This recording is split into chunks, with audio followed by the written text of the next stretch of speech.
Bismillahirrahmanirrahim. Assalamualaikum warahmatullahi wabarakatuh. Waalaikumsalam warahmatullahi. Alhamdulillahi rabbil alamin. Alhamdulillahilladzi la yukhayyibu man amalah wa la yaruddu man sa'alah wa la yaqta'u man wasalah wa la yaslubu man syakarah wa la yakilu man tawakkala alaih. Asyhadu an la ilaha illallah wahdahu la syarika lah wa asyhadu anna sayyidana Muhammadan abduhu wa rasuluhu alladzi la nabiyya ba'dah.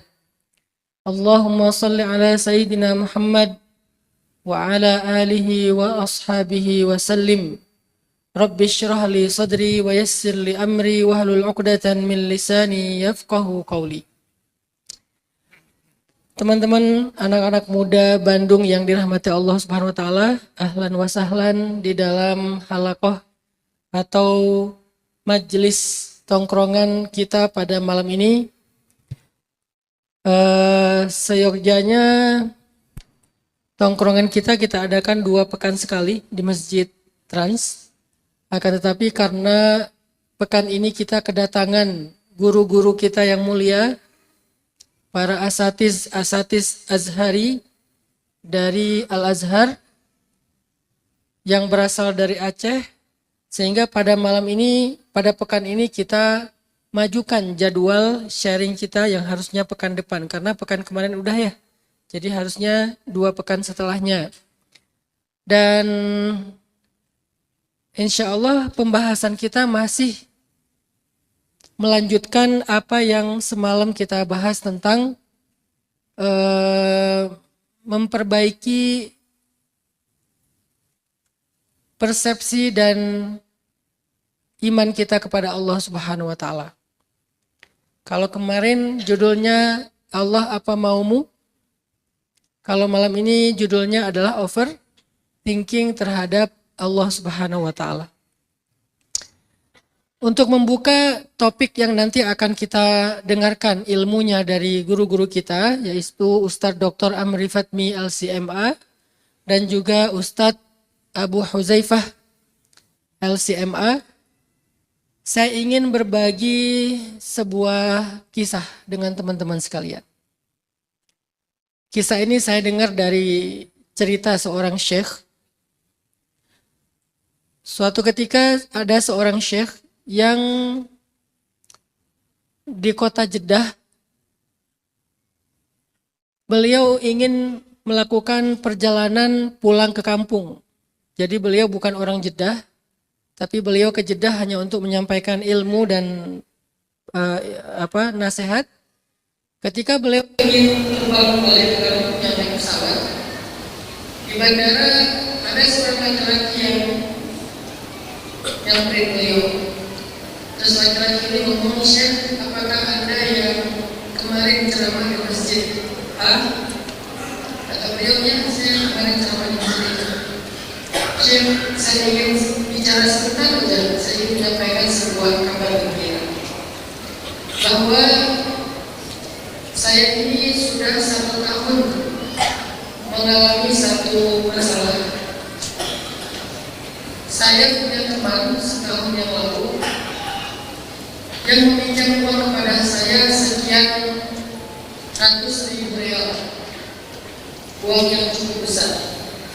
Dia meminjam kepada saya uang sekian ratus ribu real dengan akad kerjasama investasi bagi hasil.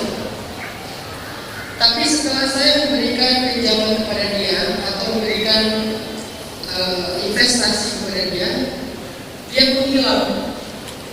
Dia ganti nomor kontaknya, dia tidak pernah menghubungi saya, dia tidak pernah melaporkan progres dari usahanya. Saya juga tidak bisa menghubungi dia. Saya cari-cari orang lain, gak ada yang tahu. Dan dia pindah kota dari negeri ini, dia gak tinggal di sini. Sehingga selama 1 tahun ini saya tidak bisa tidur. Setiap malam saya mikirin dia. Setiap hari saya mikirin dia terus. Setiap hari, kok dia tega Kenapa dia memperlakukan saya begini? Kapan dia akan mengembalikan uang saya? Kapan dia akan datang menemui saya, menghubungi saya? Setiap hari saya lihat handphone, berharap dia menghubungi saya. Dan itu berlangsung selama 1 tahun, sehingga saya stres mikirin orang itu. Tapi kemarin ketika saya duduk di masjid mendengar nasihat dari Anda, dari Syekh memberi saya sebuah nasihat tentang cobalah mengingat Allah untuk menyelesaikan urusan-urusan kita.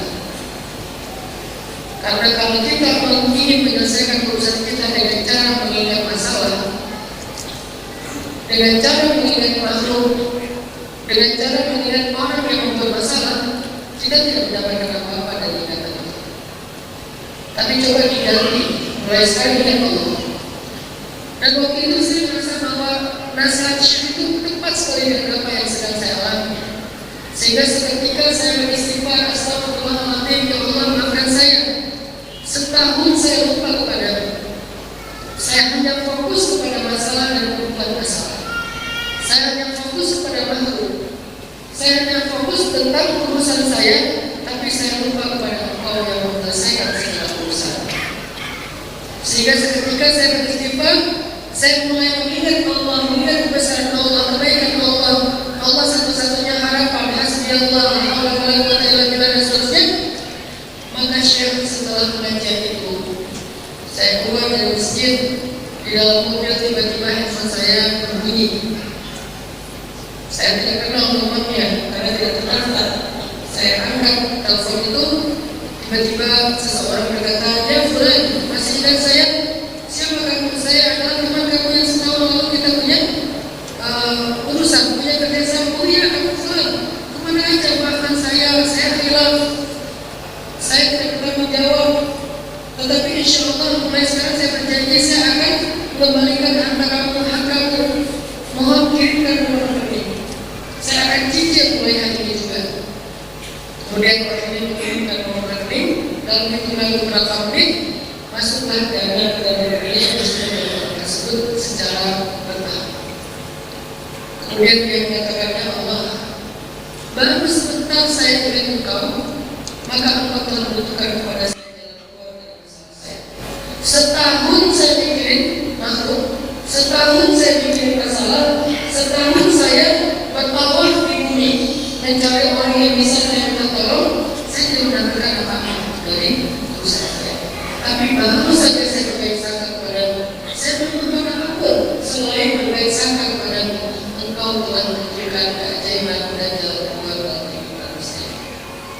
Ini kisah nyata. Jadi teman-teman yang dirahmati Allah Subhanahu wa Ta'ala, apa ibrah, apa pelajaran dari kisah-kisah ini? Salah satu di antara pelajaran dari kisah ini adalah ternyata kemudahan dalam hidup kita itu berawal dari husnuzan billah. Semua kemudahan dalam hidup kita itu berasal dari husnuzan kepada Allah, berbaik sangka kepada Allah. Dan semua kesulitan hidup kita itu juga berawal dari buruknya prasangka kita kepada Allah. Makanya kita sering mendengar hadis, "Ana indallah bi'abdihi." Aku tergantung prasangka hambaku kepadaku. Tidak takaran wa ana ma'ahu idza takaran, dan aku bersama dia ketika dia tidak. Aku bersama dia ketika dia tidak. Langsung Allah bersamanya. Tapi apa yang membuat kita selama ini sering atau gak mampu untuk mengingat Allah, gak mampu melibatkan Allah dalam hati, gak mampu membawa Allah untuk menyelesaikan masalah kita, gak mampu berpikiran positif tentang Allah? Apa utamanya? Overthinking kepada Allah. Overthinking di sini agak identik dengan sujud kepada Allah. Terlalu banyak mikir hal-hal yang sebetulnya syubhat. Syubhat di sini hal-hal yang tidak jelas kepada Allah. Sebab itu kan keraguan-keraguan, ketidakjelasan, ketidaktahuan kita pikirin, sehingga pikiran-pikiran yang lihat kita itu tidak menemukan jawabannya karena kebodohan kita, keterbatasan ilmu kita. Akhirnya kita menjadi orang yang tidak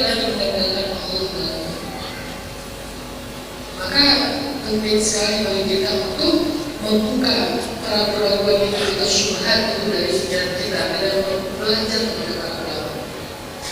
Kita ingin syubhat-syubhat yang muncul dalam pikiran kita yang menghalangi kita dari husnuzon kepada Allah, dan selesaikan, clear, sehingga tidak muncul lagi hal-hal yang membuat kita akan jauh dari Allah Subhanahu wa Ta'ala.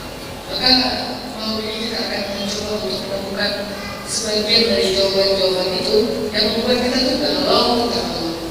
Galau tentang manusia aja bikin kita gak happy, apalagi galau tentang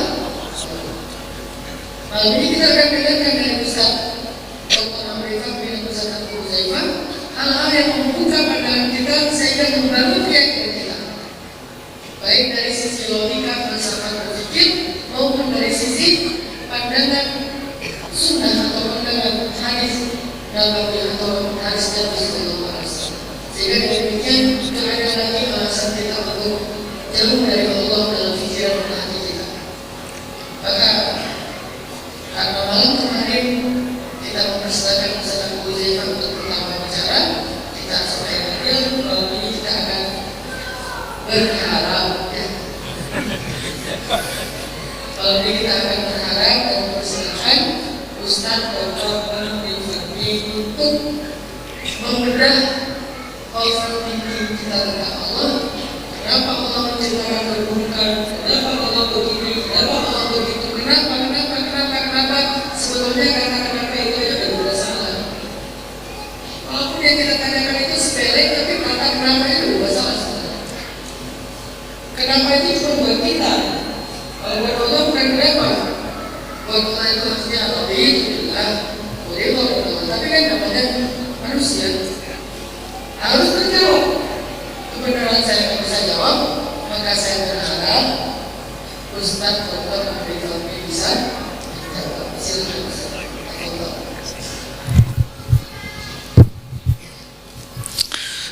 Bismillahirrahmanirrahim. Assalamualaikum warahmatullahi wabarakatuh. Alhamdulillahirabbil alamin. Wahdahu la syarika lahu wa la syai'a yu'jizuhu wa la ilaha ghairuh. Qadimun bila ibtida, daimun bila intiha, la yafna wa la yabid wa la yakunu illa ma yurid. La tablughuhul awham wa la tudrikuhul afham wa la tushbihul anam. Hayyun la yamut, qayyumun la yanam. Asyhadu an la ilaha illallah wahdahu la syarika lah wa asyhadu anna Muhammadan abduhu wa rasuluh. Allahumma salli wa sallim wa barik ala sayyidina Muhammadin wa ala alihi wa sahbihi wa sallim. Subhanaka la ilma lana illa ma 'allamtana innaka antal alimul hakim. Allahumma 'allimna ma yanfa'una wanfa'na bima 'allamtana wa zidna ilma. Rabbana innana amanna faghfir lana dhunubana wa qina adzaban nar. Amma ba'du. Apa kabar kawan-kawan Kota Bandung? Kabar baik. Alhamdulillahirabbil alamin ya. Walaupun ada pertandingan di luar, kita tetap stay di sini ya. Alhamdulillah. Ya, yang kita muliakan gurunda kita Ustaz Hanan At-Taqi ya, yang selalu setia membersamai kita dalam suka dan duka. Bicara selalu masalah suka dan juga masalah duka. Beliau bicarakan dalam hati kita. Kemudian yang saya muliakan Dr. Abu Huzaifah yang sama-sama kami datang dari Aceh. Alhamdulillah, insyaallah besok akan berpamitan. Kami berangkat dari Bandung, insyaallah. Mohon doanya, mudah-mudahan Allah berikan kelancaran, kemudahan dan selamat kami pulang kampung insyaallah. Kemudian kepada Ustadz Ifan yang menjadi imam tadi di sini, ada juga Dr. Edi Saputra bersama kami dan Ustadz Habibi serta Ustadz Bilal yang membersamai kita malam ini, dan seluruh kawan-kawan Kota Bandung yang dimuliakan Allah Subhanahu wa taala. Saya memulai dengan apa tadi kisah yang disebutkan oleh Ustadz Hanan, dan Ustadz Hanan membuat sebuah kesimpulan baik tadi bahwa baik sangkanya kita kepada Allah itu menyelesaikan masalah, kan gitu. Jadi kapan cepat kita berbaik sangka kepada Allah, maka insya Allah secepat itu masalah kita bisa selesai. Tapi saya ingin membuat sebuah pertanyaan yang rumit dari sini. Bagaimana kalau seandainya baik sangka kita kepada Allah itu enggak menyelesaikan masalah? Mau kemana? Apa yang akan terjadi kepada dirimu? Kalau ternyata engkau berbaik sangka kepada Allah, masalahmu tidak selesai. Gimana?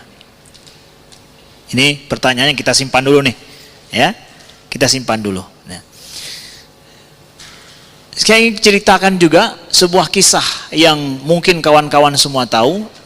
Di Tunis tahun 2010 dulu, seorang pemuda bernama Muhammad Bouaziz adalah pedagang kaki lima. Digusur dagangannya oleh polisi. Dia orang miskin, hanya bergantung dengan dagangan dia yang kecil, modal yang sangat kecil itu. Dagangan pun pindah-pindah, itu pun nggak ada yang beli gitu. Tiba-tiba datang polisi, diambil dagangannya karena dianggap berjualan bukan di tempat yang diperbolehkan. Setelah itu diambil, lalu kemudian dia berteriak, dan kemudian apa yang dia lakukan? Dia siram bensin ke tubuhnya, lalu kemudian dia membakar dirinya. Nauzubillah. Ini pemicu awal dari apa yang kita kenal. Kemudian bergejolaklah Tunisia, lalu bergejolaklah Libya, bergejolaklah Suriah, bergejolaklah Mesir. Dan itu yang kita kenal, kita jadi saksi sejarah terjadinya tragedi Arab Spring. Apa yang terjadi dengan manusia, dengan orang Arab pada saat terjadi Arab Spring itu? Ya, apa yang terjadi di Suriah sampai hari ini belum selesai. Bagaimana dahsyatnya kejadian di sana. Ya. Kemudian ya, gelombang daripada musibah COVID yang semua kita alami. Ya, kawan-kawan yang dimuliakan Allah. Bahkan dulu dalam sejarah bagaimana abad 20 terjadi perang dunia pertama, perang dunia kedua. Tragedi kemanusiaan yang sangat tragis sekali. Masalah ini banyak yang mengganggu akidah anak-anak muda ketika mereka melihat kejadian yang seperti ini. Kaum ateis yang nggak percaya kepada Tuhan menjadikan bukti bahwa inilah tanda menunjukkan Tuhan itu tidak ada. Kalau seandainya Tuhan maha baik, maha bijaksana, kenapa Tuhan membiarkan musibah kemanusiaan yang dahsyat ini terjadi? Nah, ini menjadi pertanyaan besar. Nah, lalu kemudian kita lihat, kalau secara ilmu pemikirannya, pada masa Yunani kuno dulu ada seorang filosof bernama Epicurus. Dia juga membuat sebuah teka-teki besar, yang dengan itu dia kemudian menyatakan bahwa Tuhan ini tidak ada. Adanya kejahatan, adanya keburukan di dalam kehidupan manusia yang terjadi, menurut dia, dan juga David Hume pada abad ke-18, seorang filosof Mesir, filosof daripada Inggris, dia mengatakan bahwa adanya kejahatan ini menunjukkan bahwa Tuhan itu tidak ada. Adanya musibah bencana yang terjadi dalam tragedi kehidupan manusia, itu tidak ada Tuhan di sana menurut mereka. Sehingga Epicurus membuat sebuah kemungkinan, 3 kemungkinan menurut dia. Yang pertama adalah memang Tuhan sama sekali tidak ada, makanya kejahatan ataupun musibah ini terjadi. Kemudian adalah kemungkinan yang kedua, Tuhan itu ada, tapi Tuhan nggak mampu untuk mencegah itu terjadi. Ya. Dan yang ketiga dia bilang bahwa Tuhan itu ada, tapi Tuhan membiarkan itu semua terjadi. Menurut dia, ketiga-tiga ini menunjukkan Tuhan itu tidak berfungsi. Menurut Epicurus.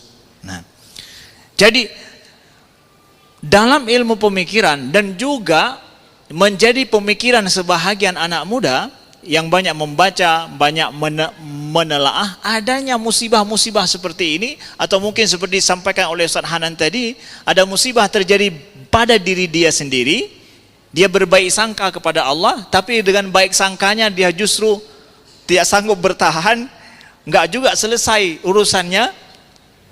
Bahkan mungkin maaf cakap dia meninggal dalam kondisi musibah yang dia alami, walaupun dia telah berbaik sangka misalkan.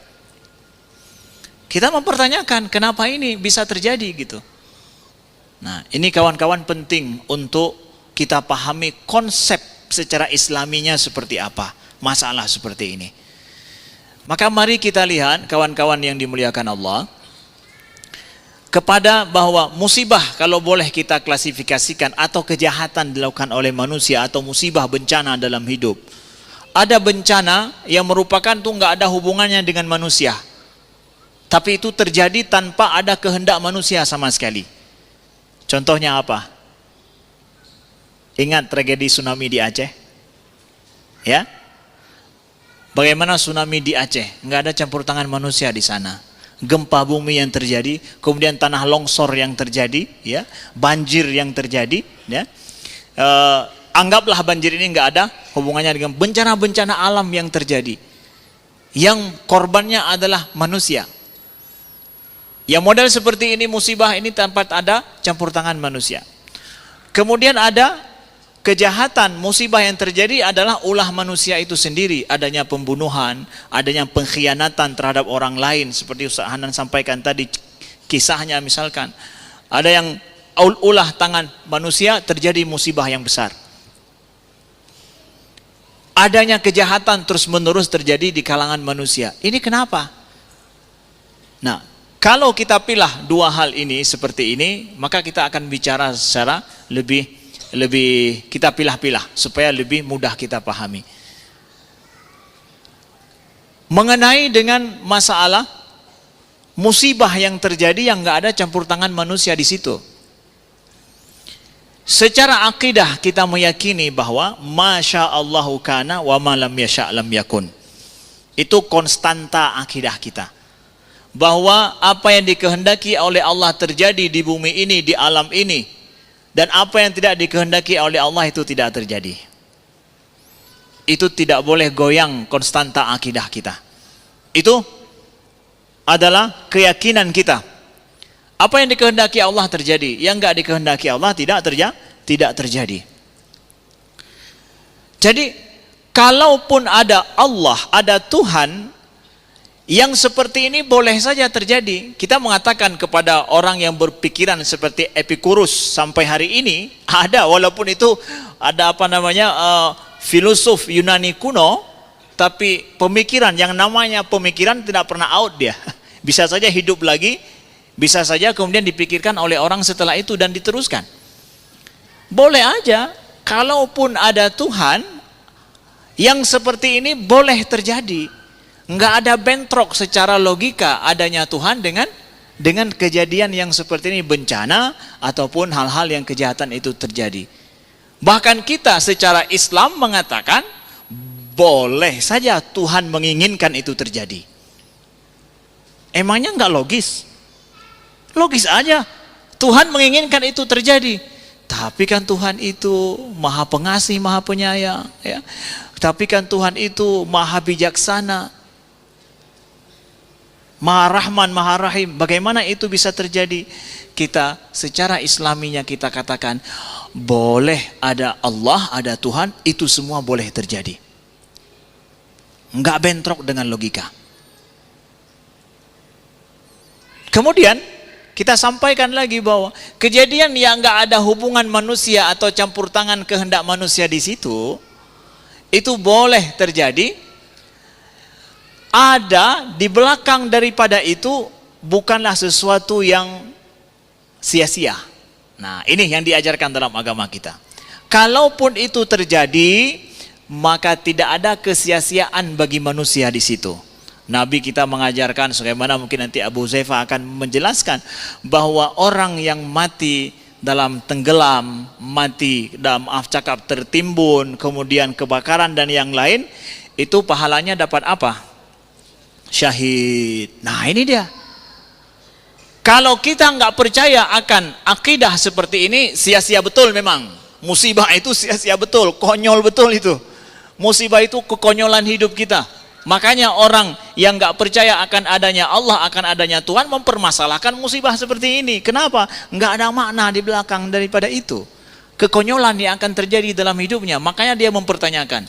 Padahal kalau dia masukkan konsep iman, bahwa yang terjadi semua itu, wa ma tusibu min hatta syaukatin tusyaquha illa kaffarallahu biha min khataya. Yang kata Nabi bahwa sampai duri sekalipun menusuk di kaki, di tubuh, itu akan menjadi penghapus dosa.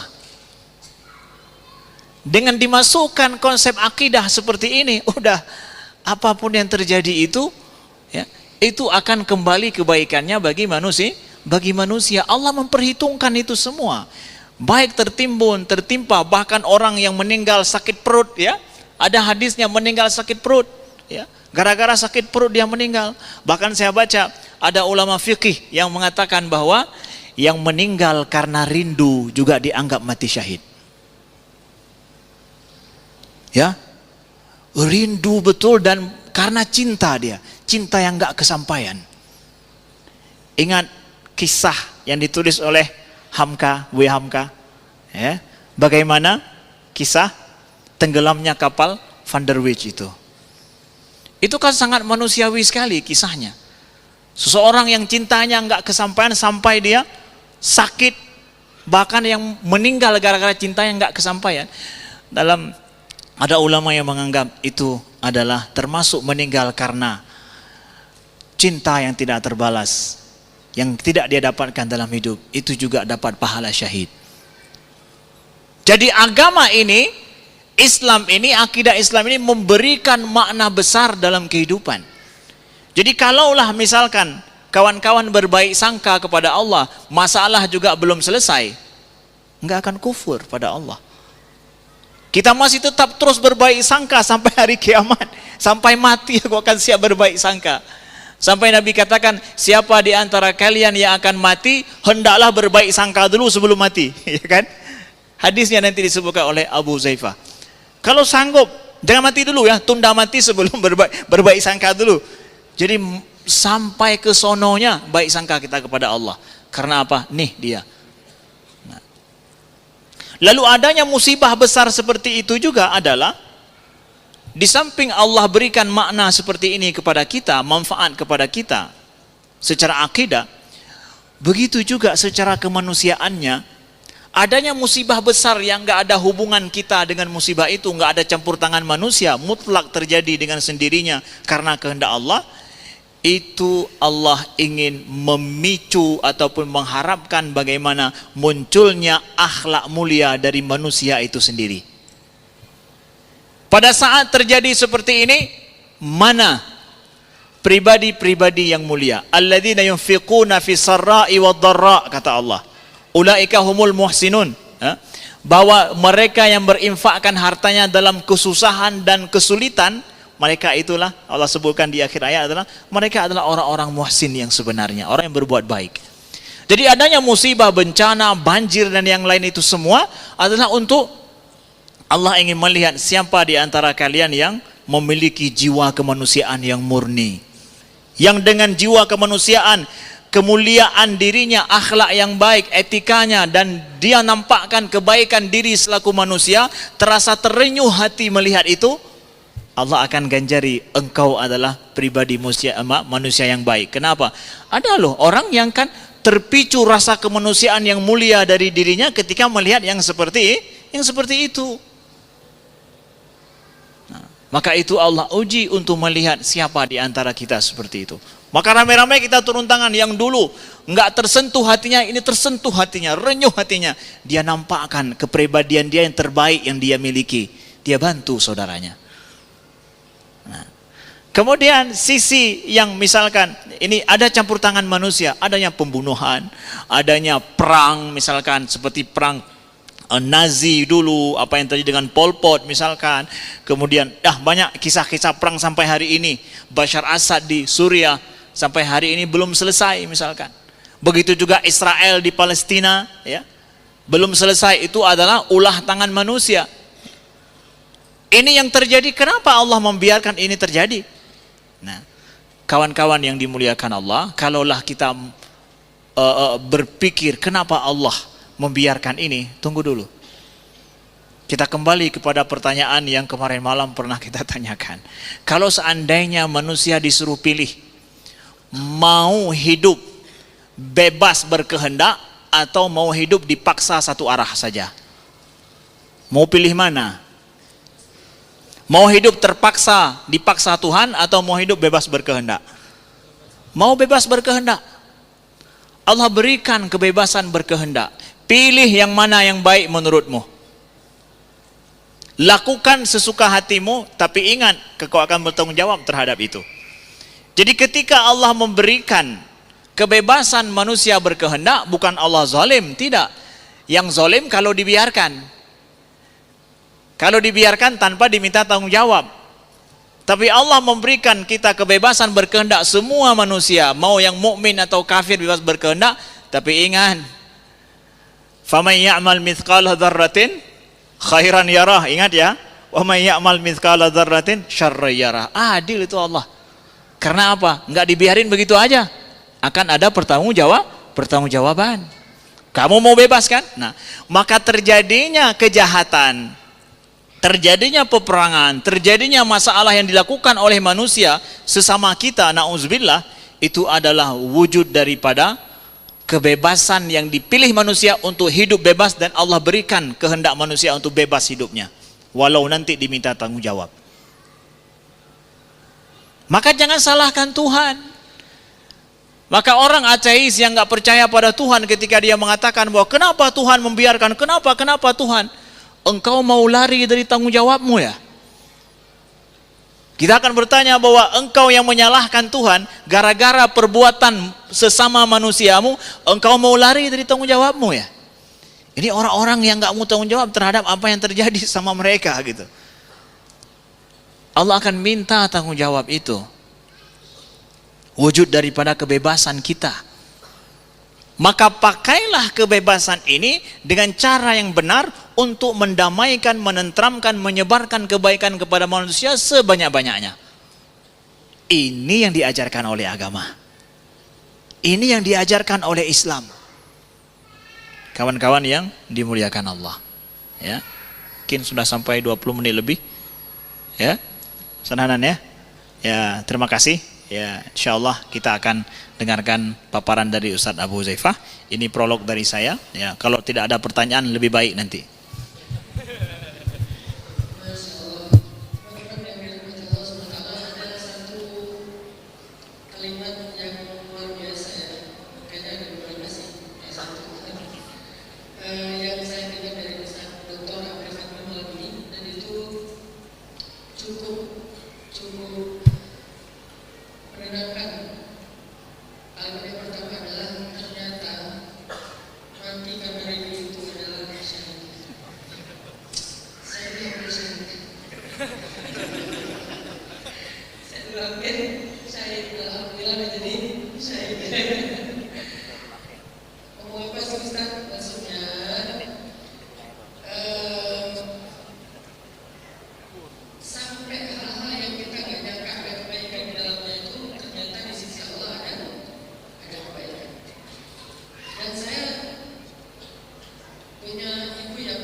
Beliau kegulung dalam ombak, ke blender.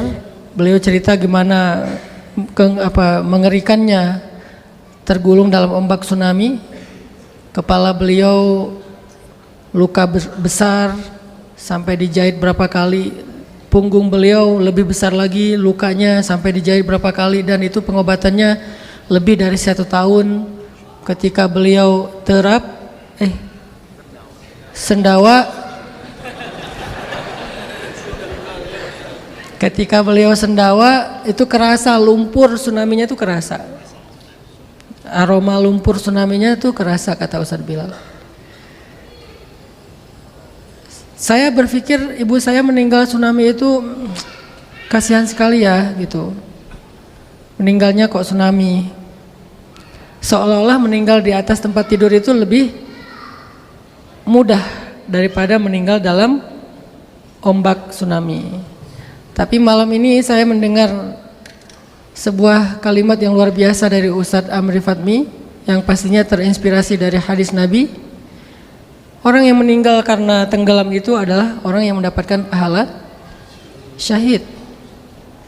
Sehingga itu menjadi sebuah ketenangan dalam hati saya, ternyata ibu saya dikasih hadiah oleh Allah. Kakak saya yang saya tuh ngerasa hidupnya tuh nggak pernah nikmat loh. Karena saya punya satu kakak, dia itu adalah seperti ibu bagi kami. Dia tuh kakak yang menghabiskan seluruh usianya sampai akhir hayatnya hanya untuk memudahkan urusan adik-adiknya.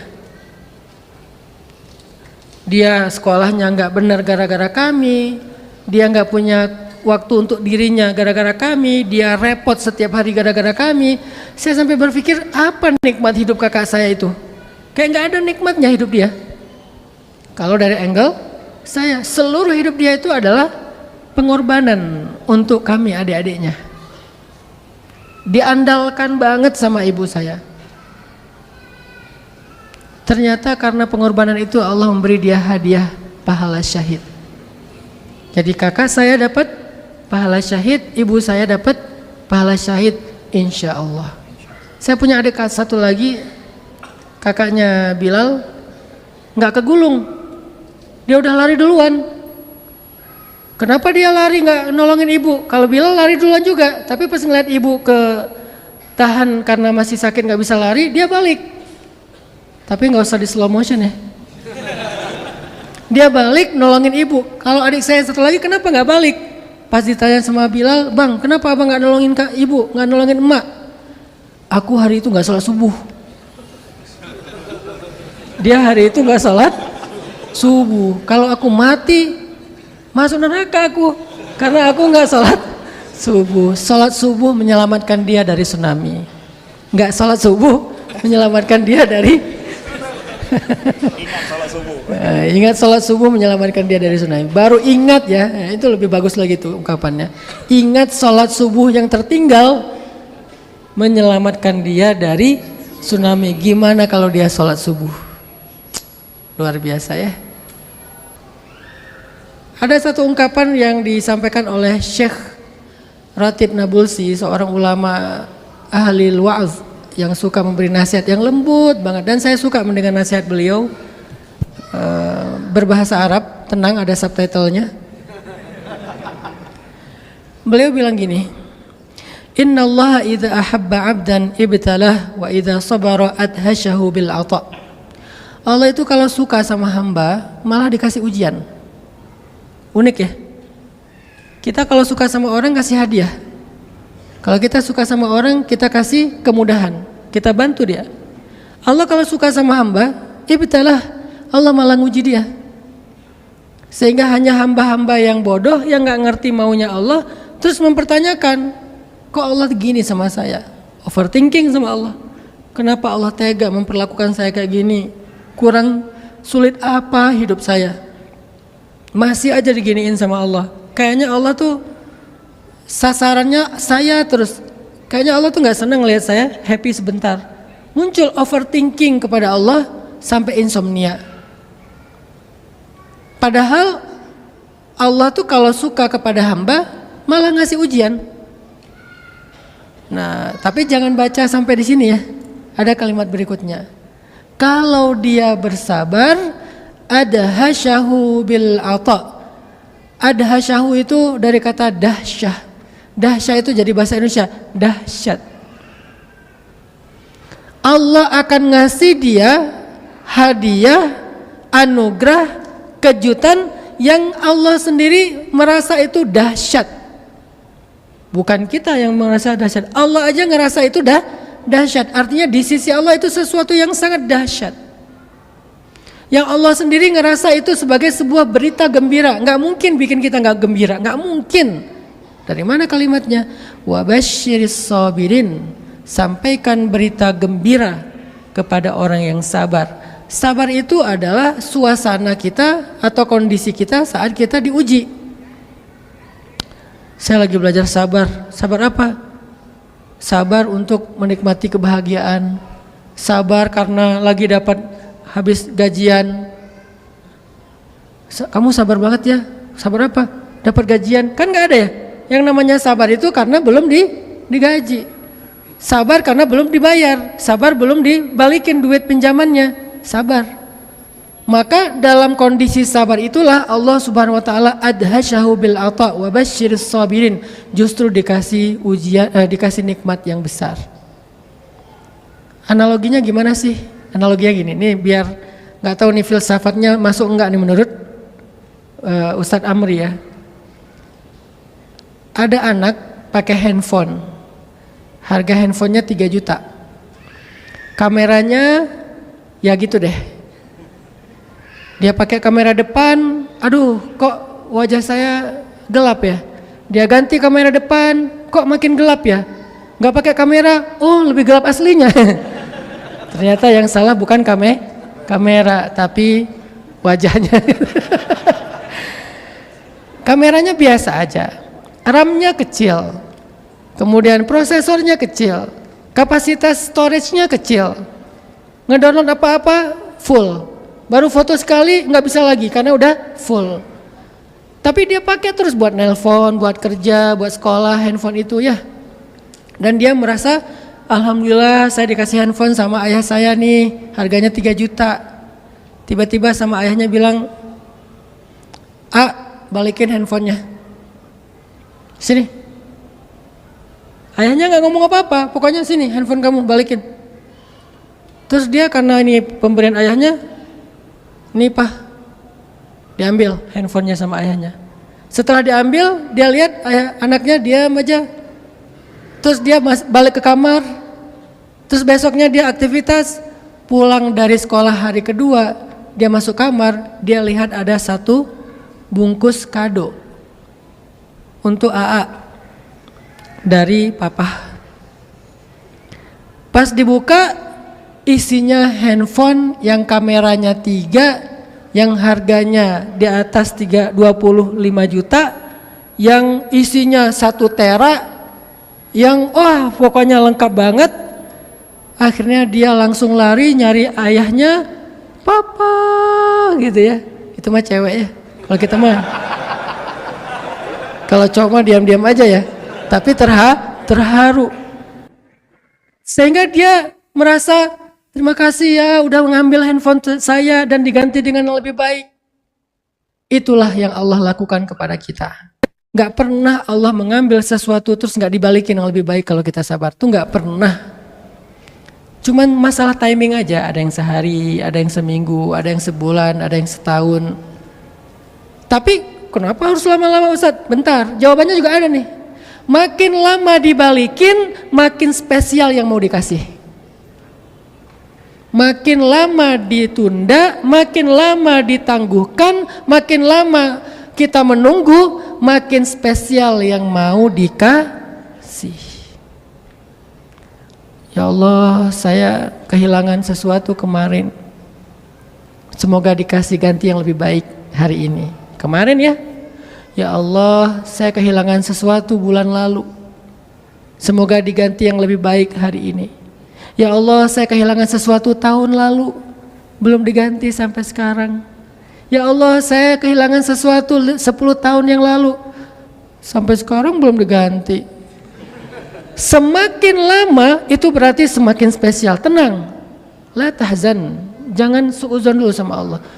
Ketika kita butuh, nanti Allah ganti yang luar biasa yang gak pernah terbayangkan oleh kita. Pasti diganti.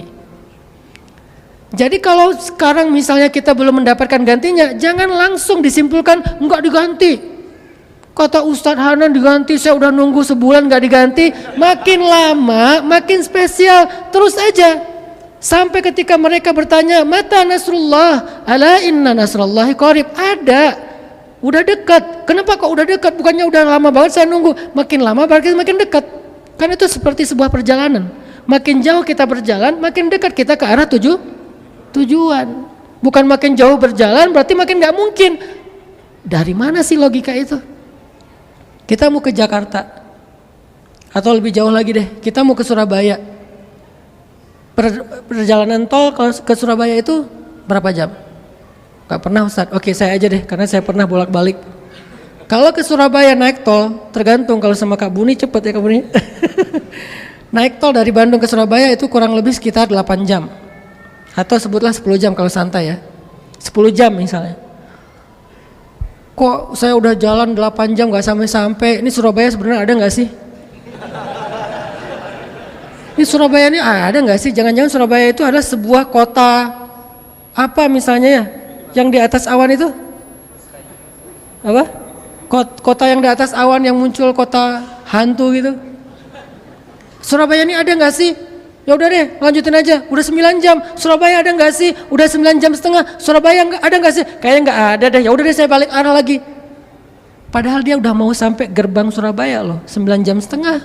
Begitu 10 jam, selamat datang di kota Surabaya. Karena 9 jam setengah dia putus asa, balik lagi ke belakang, jauh. Terus dia bilang memang nggak ada Surabaya. Saya udah jalan 19 jam, saya nggak ketemu apa-apa. 19 jam itu bukan jalan ke depan, jalan nggak sampai balik. Itulah hidup kita. Karena makin lama kita berjalan, artinya semakin dekat dengan tujuan. Makin lama kita menunggu, makin dekat dengan kejutan. La tayasu, jangan berputus asa. Entah benar entah enggak, nanti kita serahin ke Ustadz Abu Huzaifah. Kalau salah nanti beliau akan membenarkan. Ini enaknya ceramah di depan ulama tuh, kalau salah nanti oh enggak gitu Ustadz Hanan. Ya udah silakan, nanti kita dengar yang lebih benar lagi dari guru kita Ustadz Abu Huzaifah. Silakan Ustadz, tafadhol.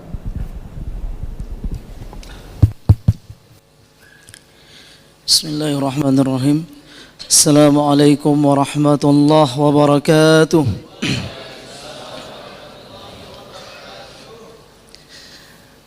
Alhamdulillahi rabbil alamin, hamdan nastabqi bihi ni'matahu alaina wa nastadfi'u bihi niqmatahu minna, wa nusalli wa nusallimu ala safwati khalqillah salatan wa salaman yantadhimu fi silkihim asy-syarif aluhu al-abrar wa sahbuhu al-akhyar wa ba'du. طبتم وطاب ممشاكم وسعيكم وتبوأتم من الجنة منزلا سبحانك لا علم لنا إلا ما علمتنا إنك أنت العليم الحكيم. Ustaz Hanan At-Taqi, guru kita, murabbi kita yang sangat kita muliakan, mudah-mudahan tetap diberikan taufik dan hidayah oleh Allah Subhanahu wa taala.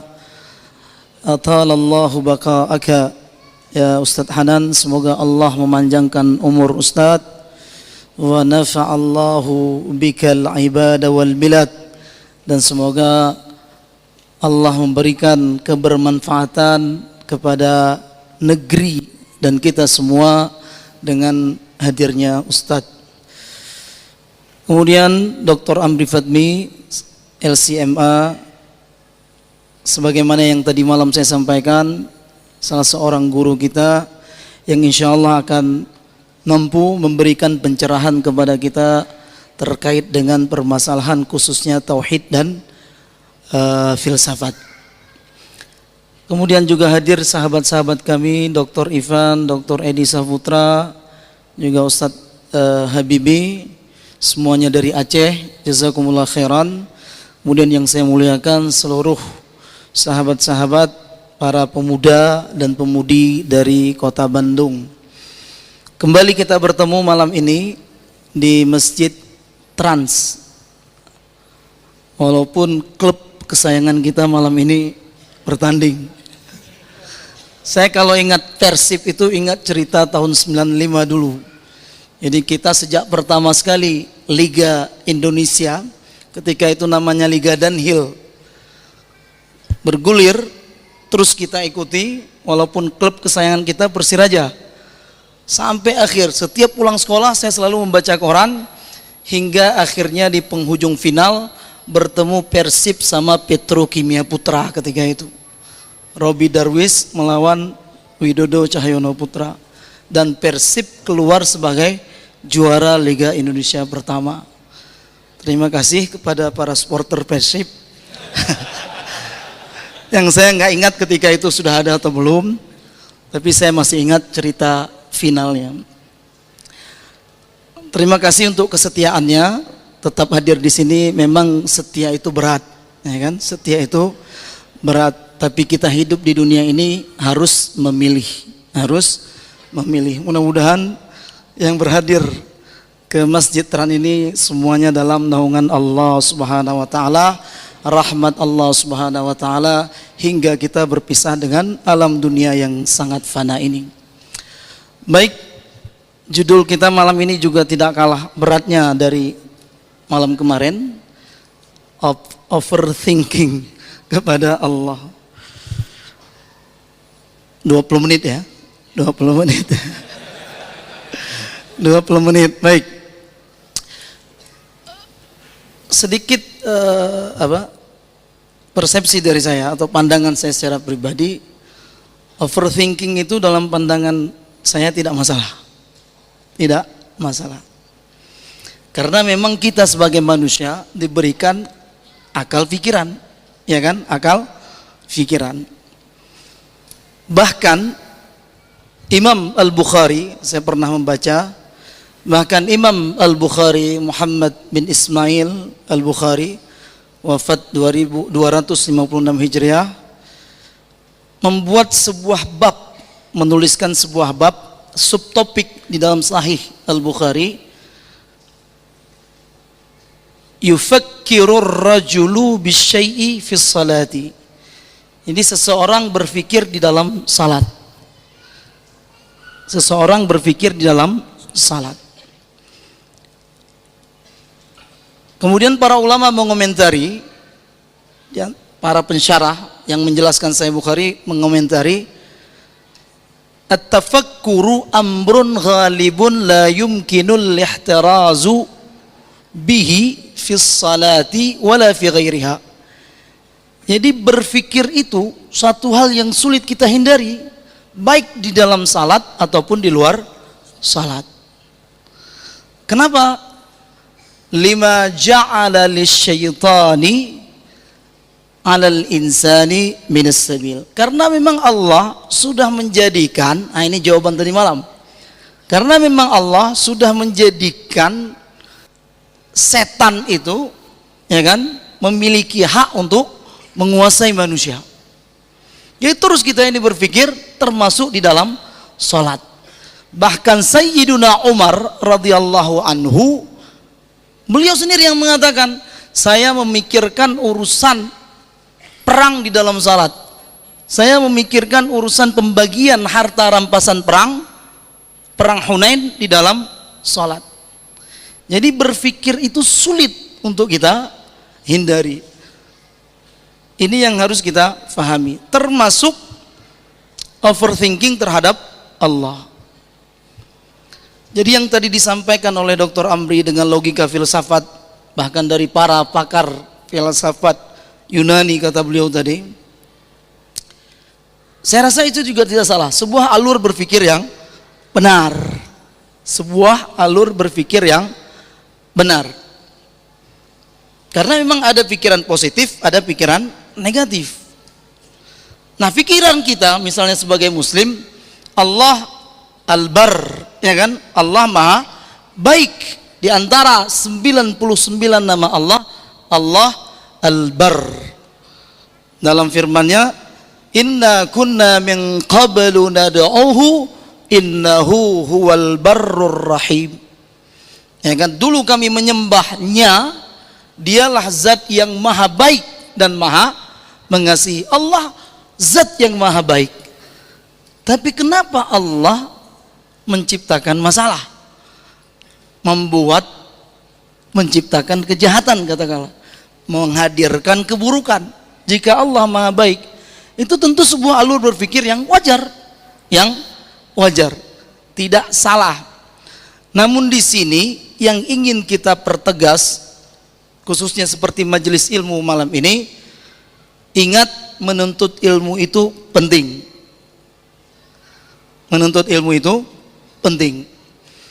Khususnya lagi yang berhubungan dengan masalah tauhid. Khususnya lagi yang berhubungan dengan masalah akidah.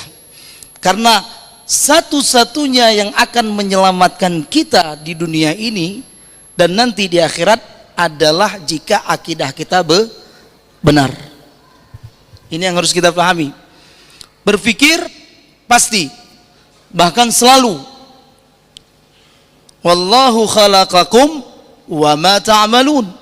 Allah yang menciptakan kalian dan Allah yang menciptakan perbuatan kalian. Berpikir itu sebuah pekerjaan.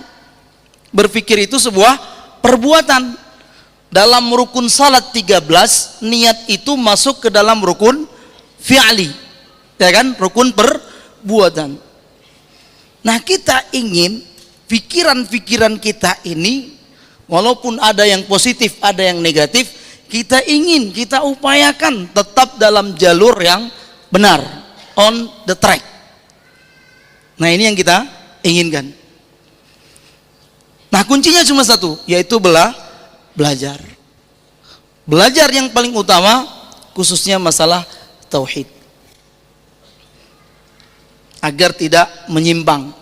Bahkan, nah ini lebih mengerikan lagi, jika umur kita sudah sampai 60 tahun dan kita tidak memahami tentang agama ini dengan benar, nauzubillah kita wafat, maka saat kita meninggal Allah tidak memberikan maaf kepada kita, tidak menerima alasan dari kita. Ini kan mengerikan. Jadi belajar ini penting. A'dzarallahu bilamri'in akhara ajalahu ila sittina sanah. Allah mencabut alasan, nggak akan menerima lagi alasan dari kita. Jika kita tidak memahami Islam, kemudian kita wafat dalam keadaan tidak memahami Islam. Jika umur seorang manusia itu tersebut telah mencapai 60 tahun. Ini hadis sahih riwayat Imam Al-Bukhari. Nah, sahabat-sahabat yang saya muliakan, jadi kenapa Allah yang maha baik kemudian menciptakan masalah? Tadi yang Ustadz Hanan ceritakan di awal pertemuan, itu sebenarnya sebuah masalah. Bahkan semuanya yang enggak enak itu masalah. Semuanya yang tidak kita sukai itu masalah. Itu buruk di mata kita. Nah, sekarang pertanyaannya, kenapa masalah itu ada? Jadi saya mungkin sedikit menambahkan dari bacaan-bacaan yang kita baca. Yang pertama, ini kata para ulama, agar kita semakin mengenal kebaikan. Agar kita semakin mengenal kebaikan. Kenapa? Karena di dunia ini, bahkan ini pernah saya dengarkan juga dari guru saya di Mesir, bahkan di dunia ini semuanya diciptakan oleh Allah berpasang-pasangan. Yang satu itu, yang ahad itu hanya Allah. Qul huwallahu ahad. Hanya Allah yang ahad. Yang lain itu berpasang-pasangan. Nah, di saat Allah maha baik menciptakan kebaikan, pasti ada keburukan. Di saat ada kebaikan, ada keburukan. Jadi kita semakin mengenal yang namanya kebaikan ketika ada keburukan, ketika ada masalah yang tidak kita sukai.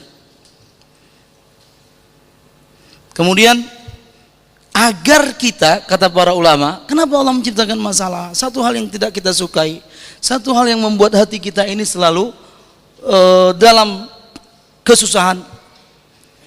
Para ulama mengatakan agar kita semakin mendekatkan diri kita kepada Allah. Nah, ini saya pikirkan mungkin dari filosofi zikir yang diajarkan oleh Nabi. Jadi Nabi kan banyak mengajarkan, misalnya apa? A'udzu bikalimatillahi tammah min syarri ma khalaq, ya kan?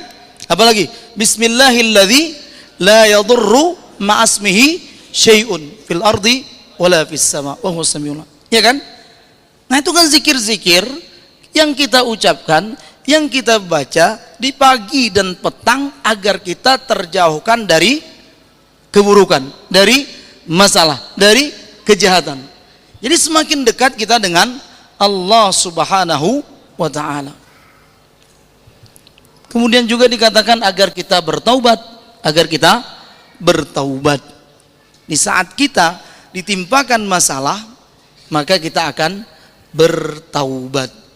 Innallaha yuhibbut tawwabina wa yuhibbul mutatahhirin. Salah satu yang disukai Allah, orang-orang yang suka bertaubat. Nah, ini mungkin 3 jawaban dari para ulama. Allah Al-Bar, Allah maha baik, tapi Allah menciptakan masalah dengan hikmah-hikmah yang tadi sudah kita dengar bersama. Memang sedih, memang sakit, memang gak enak saat kita ditimpa oleh masalah. Padahal di belakang masalah tersebut mungkin sebuah pahala yang sangat besar. Wala nabluwannakum bisyai'in minal khawfi wal ju'i wa naqsim minal amwali wal anfusi wath thamarat. Wala nabluwannakum bisyai'in minal khawf. Ketakutan itu kan gak enak, masalah itu. Ya kan? Masalah. Bahkan dikatakan dalam hadis, man asbaha minkum mu'afan fi badanihi indahu qutu yaumihi aminan fi sirbihi faka'annama hizat lahu dunya bihadzafiriha. Barang siapa saat dia bangun pagi, badannya sehat, ada makanan yang dia makan, aman, dia merasakan rasa aman, maka dia telah memiliki dunia. Artinya kalau seseorang dalam ketakutan berarti dalam masalah. Tapi Allah memberikan itu sebagai ujian bagi kita. Gak enak ditimpa masalah. Selalu kita merasa sedih dengan masalah. Tapi itu adalah bala. Apa itu bala? Ujian. Tadi Ustadz Hanan sudah menyebutkan dari kata para ulama ya, Syekh Nabulsi, Ratib Nabulsi. Dan saya pernah membaca itu hadis. Innallaha idza ahabba abdan ibtalah. Allah jika mencintai hambanya maka akan mengujinya. Ujian itu masalah, ya kan? Ujian itu sebuah masalah. Makanya siapa orang yang paling dicintai oleh Allah? Para anbiya, para nabi. Asyaddul bala al-anbiya. Orang yang paling berat ujiannya, yang paling berat berada dalam masalah, kesusahan, kesulitan, siapa? Al-anbiya, thumma salihun, thumma al-amthal, fal-amthal. Ya kan? Semua orang berada dalam masalah, dan paling berat mendapatkan masalah adalah nabi, orang-orang salih, dan kemudian yang berada di bawah level-level keimanan mereka. Jadi Allah Maha Baik menciptakan masalah untuk ujian bagi kita. Walaupun masalah tersebut, kejahatan tersebut, keburukan tersebut tidak boleh kita nisbahkan, kita sandarkan kepada Allah. Asyarru laisa ilaika. Keburukan ini bukan engkau, ya Allah. Bukan darimu, ya Allah. Jadi sahabat-sahabat yang saya muliakan, mudah-mudahan dari ulasan singkat yang disampaikan oleh para ulama tadi kita memahami, ya kan, bahwasanya berpikir itu boleh, ya kan, jangan takut-takut kita untuk berpikir, tapi insya Allah dengan ilmu yang kita pelajari maka kita akan bisa berpikir dengan normal, dengan lurus, tetap dalam garisan, dan kemudian juga di saat pikiran-pikiran tersebut melenceng, dengan ilmu yang kita pelajari akan kembali lurus, dan insya Allah ujian-ujian yang kita hadapi tersebut adalah atau keburukan-keburukan yang kita hadapi adalah ujian dari Allah Subhanahu wa taala untuk meningkatkan keimanan kita. Seberat apapun ujian tersebut, insya Allah ada balasan yang begitu besar. Tadi kisah tsunami di Aceh, ya kan? Al-mabtun, al-mat'un, al-gharik, sahibul hadam. Orang yang kena pandemi, gitulah. Orang yang sakit perut, orang yang tabrakan, katakanlah seperti itu. Orang yang tertimpa, yang salah satunya mungkin tabrakan itu juga timpaan juga. Pernah kita dengar dari para ulama, seseorang yang tertabrak, yang kan ditabrak kendaraan, meninggal, syahid, gitu. Karena itu juga sebuah timpaan, ya kan? Dan begitu banyak hadis-hadis yang lain. Bahkan para ulama mengatakan bukan cuma 5 atau 7 level pahala syuhada tersebut, bahkan sampai puluhan. Bahkan wanita yang mengandung sekalipun, ya kan, yang dia wafat saat melahirkan juga mendapatkan pahala syahid fi sabilillah.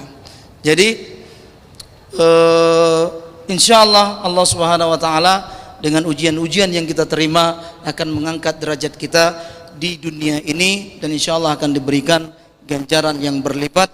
Innama yuwaffas sabiruna ajrahum bighairi hisab. Saya rasa cukup. Jazakumullah khairan. Assalamualaikum warahmatullahi wabarakatuh. Waalaikumsalam warahmatullahi wabarakatuh. Teman-teman, alhamdulillah dapat lagi insight yang luar biasa dari Ustadz Abu Huzaifah.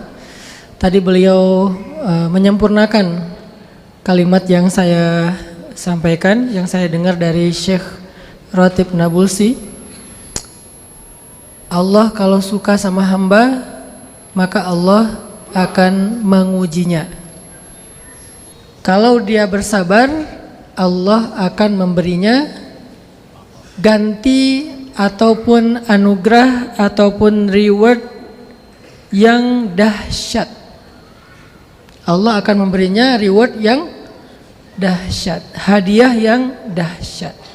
Sehingga dari sini harusnya kita ngerti bahwa walaupun Allah yang menciptakan satu musibah, Allah yang menciptakan sesuatu yang kita anggap buruk, tapi yang pasti Allah selalu punya maksud baik. Yang pasti Allah selalu punya maksud baik. Gak mungkin gak punya maksud baik. Salah satu di antara cara pandang itu dilengkapkan oleh hadis bahwa orang yang tertimpa dapat kebaikan syahid, orang yang sakit perut dapat kebaikan syahid, orang yang kena wabah dapat kebaikan syahid. Sehingga dengan semua keyakinan kita bahwa Allah pasti punya maksud baik itu, baik sudah kita temukan atau kita belum mengerti, kita jadi ridha dengan ketentuan Allah. Gak muncul suudzon kepada Allah. Kita ngerti atau kita gak ngerti, yang pasti kita yakin Allah pasti punya maksud baik. Karena butuh waktu untuk ngerti,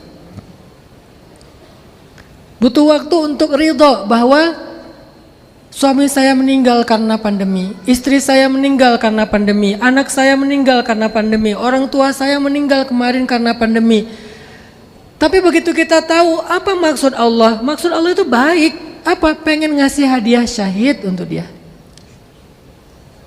Kecuali menurut kita syahid itu gak penting. Kecuali kita memandang bahwa nikmat itu hanyalah di dunia.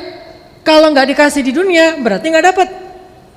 Ini berarti masalah iman kepada rukun yang ke-5, percaya kepada hari akhir. Kita percaya gak sih bahwa Allah itu menyediakan fala ta'lamu nafsun ma ukhfiya lahum min qurrati ayunin. Allah menyediakan sesuatu yang sangat qurrata ayun, itu artinya gak ada orang yang lihat itu biasa aja. Melihat surga, apaan tuh? Kata malaikat, surga. Oh, gak ada yang kayak gitu. Yang namanya qurrata ayun, kalau ngelihat itu tuh, oh gitu qurrata ayun. Dan gak perlu berpura-pura, apaan tuh? Surga. Oh, emang bagus? Biasa aja sih, cuman gak enak aja sama malaikat. Gak ada. Itu gak ada tuh. Pasti yang namanya ngelihat surga, itu tuh qurrata ayun itu semangat, senang, bahagia, happy, bergairah. Sehingga kalau misalnya kita yakin bahwa Allah mengasih anugerah itu bukan cuma di dunia. Jadi seolah-olah kalau gak dikasih di dunia gak dapat apa-apa. Ternyata saya di prank sama Allah. Katanya kalau dikasih musibah, dikasih ujian, nanti akan dikasih gantinya. Terus saya tunggu. Terus kata Ustaz Hanan, makin lama nunggu gantinya makin bagus. Saya nunggu setahun, 10 tahun, 20 tahun, nggak diganti-ganti. Tetap aja saya masih sendiri sampai akhir hayat, meninggal dalam keadaan jomblo. Mana katanya mau diganti? Kemarin saya diputusin, harusnya diganti yang lebih baik dong. Saya patah hati, harusnya diganti dengan yang lebih menyenangkan. Kok nggak ada sampai saya meninggal? Nih, perhatikan hadis dari Abi Hurairah riwayat Imam Muslim.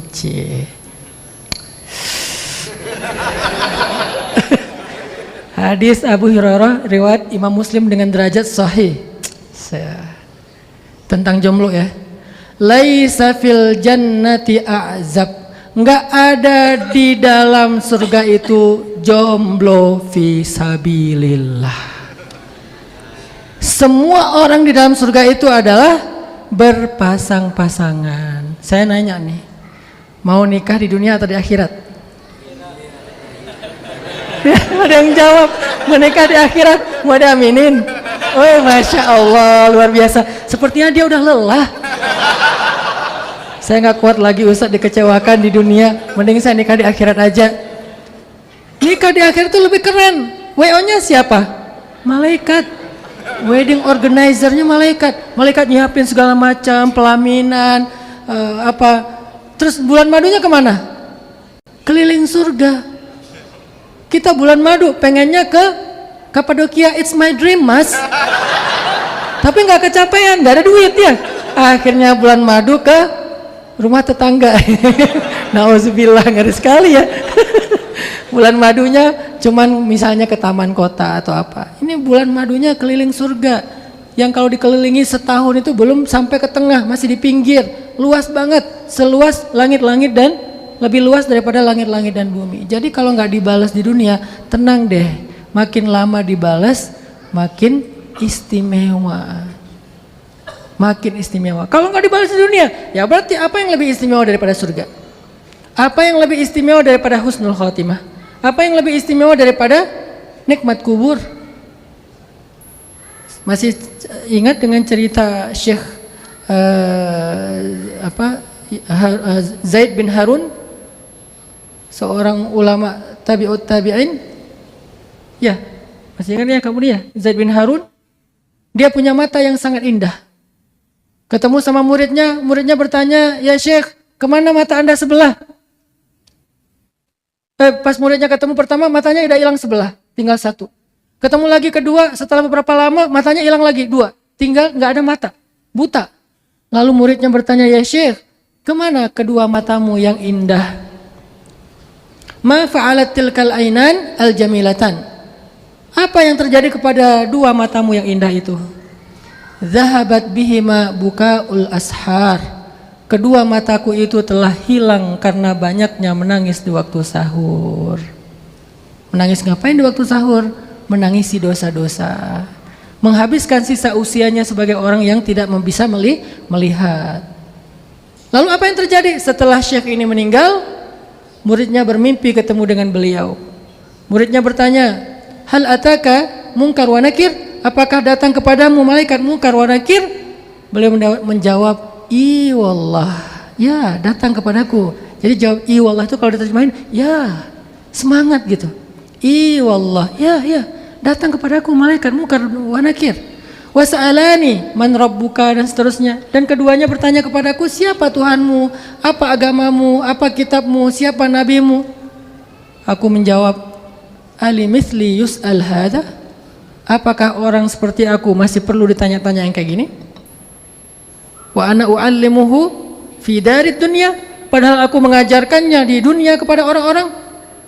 Lalu malaikat mengatakan, sadaqta, nim naumata arus la bu'sa alaik. Engkau benar, enggak usah dijawab. Tidurlah kamu dengan tidurnya pengantin dan tidak ada kesusahan bagimu sampai hari kiamat. Siapa yang pengen tidur seperti pengantin? Tahu tidur pengantin kayak gimana? Ya enggak lah. Insya Allah saya tahu. Tidur pengantin itu enggak kerasa udah pagi. Saking nyenyaknya nggak kerasa udah pagi, saking nyenyaknya nggak kerasa udah hari berbangkit, nggak ada siksaan kubur. Kok bisa kayak gitu? Itulah dahsyat, itulah nikmat yang Allah kasih. Banyak cara Allah. Padang mahsyarnya lancar, jalannya nggak ada macet-macetnya, dijemput sama malaikat, dikasih naungan, dikasih kendaraan, lalu hisabnya diringankan bahkan tanpa hisab, lalu melewati sirat, lalu sampai ke surga disambut, lalu sebelum masuk ke dalam surga dia dibersihkan dulu, kemudian ketika dia berwudu dia mengusap kepalanya, sejak itu nggak kusut lagi rambutnya selama-lamanya, tiba-tiba tubuhnya wangi, ketika dia berkeringat, keringatnya lebih wangi daripada parfum yang ada di muka bumi. Tiba-tiba dia jadi tinggi seperti Nabi Adam, 80 hasta, kurang lebih 35 meter. Wajahnya seperti Yusuf, kekuatannya seperti Musa, akhlaknya seperti Nabi Muhammad SAW. Yang cewek, ketika dia minum air kelihatan air di sini. Gak usah dibayangin. Intinya adalah nikmat itu bukan cuma dunia. Sehingga kalau nggak dikasih di dunia, kasihannya dia udah sabar matinya kayak gitu banget. Kasihannya dia udah sabar matinya masih miskin.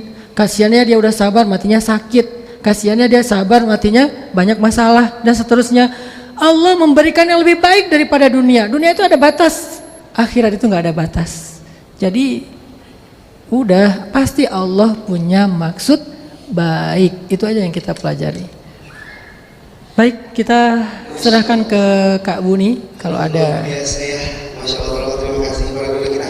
Apakah kami boleh berharap untuk mengajukan pertanyaan kepada para guru? Berharap, boleh berharap. Harapannya gimana Mas? Tiga ya, oke. Ada yang bertanya langsung? Satu, yang sebelah sini, kemudian empat. Dua-dua sama Ahmad boleh ya? Oke. Satu, yang pakai peci. Dua, Ahmad ada yang bertanya? Ladies ada? Oh ada. Oke, siap. Jika boleh minta tolong ke Iwan atau Ahmad ya? Yang Ahmad dulu. Yang Ahmad tadi mana? Yang bertanya? Oke. Nama dan pertanyaannya kan? Bismillah Ustaz, jazakumullah untuk ilmu yang telah disampaikan. Izin mengamalkan dan men-share kembali. Ustaz, kita kan kadang suka futur ya. Boleh gak minta Futur apa itu? malas ibadah gitu ya. Ya. Pakai Biar nggak jadi roaming ya. Jadi futur itu kayak males ngapa-ngapain ya. Kak. malas beribadah gitu. Mau minta tipsnya Ustaz, kadang kita tuh udah tahu ilmunya, tapi kita tuh suka cenderung melakukannya lagi gitu. Boleh Ustaz minta tipsnya. Terima kasih. Boleh ditampung nih. Satu lagi Ahmad ya. Ustaz izin. Oh iya boleh. Satu lagi. Harapan saya Ahmad ya. Oh, boleh. Silakan berharap aja ya. Ada lagi satu lagi yang bertanya, Ahmad, ladies. Ada harapan yang di belakang. Aduh, Masya Allah di belakang nih. Sabar. Untung udah dijelasin bab sabar tadi ya. Siapa tadi? Bismillahirrahmanirrahim. Assalamualaikum warahmatullahi wabarakatuh. Waalaikumsalam warahmatullahi wabarakatuh. Assalamualaikum Ustaz. Perkenalkan nama Waalaikumsalam. saya Ayu Wulandari. Saya berasal dari Bogor. Mbak Ayu. Iya. Baik. Dari Bogor. Jadi seperti ini pertanyaannya Ustaz. Tadi dari penjelasannya Ustaz menghimbau agar kita selalu berhusnuzon kepada Allah. Dan boleh tidak Ustaz, kita itu selalu berbaik sangka kepada Allah dan merasa tenang. Bahkan ketika ada musibah yang menimpa gitu seperti kejadian alam, kita cenderung merasa tenang karena masih berada di tengah-tengah banyaknya orang-orang yang solih. Jadi kita merasa aman dengan kondisi dan situasi masih banyaknya orang-orang yang beribadah seperti itu Ustaz. Jadi maksudnya bentar Mbak Ayu, kalau ada musibah kita tenang gitu ya? Iya gitu. Jadi pas ada banjir bandang kita tenang. Tidak seperti itu Ustaz. Oh bukan, salah ya, salah paham ya. Gimana ya? Gimana ya? Kayak kemarin gitu kejadian di Cianjur misalnya Ustaz, ada musibah gitu ya Kak, tapi di daerah merasa tenang gitu bahwa mungkin di daerah sebagian lain masih banyaknya ulama, masih banyaknya orang-orang yang beribadah, tapi jadi merasa tenang gitu bahwa tidak akan tertimpa musibah seperti di daerah lain seperti itu Ustaz. Ya. Terima kasih. Sama-sama. Assalamualaikum warahmatullahi wabarakatuh. Waalaikumsalam warahmatullahi wabarakatuh. Jadi dia tenang karena ngerasa di tempat kita banyak orang soleh nih. Jadi nggak akan kena musibah. Besoknya, kok gempa, orang solehnya pada kemana nih? Misalnya ya. Oke. Nanti bukan saya yang jawab itu karena berat. Yang susah-susah kita kasih ke ahlinya. Yang mudah-mudah kasih ke mereka juga. Jadi Lanjut pertanyaan ketiga Kak Buni. Ya, mangga. Berdiri. Oh, langsung atau berdiri? Berdiri. Oh nggak ada.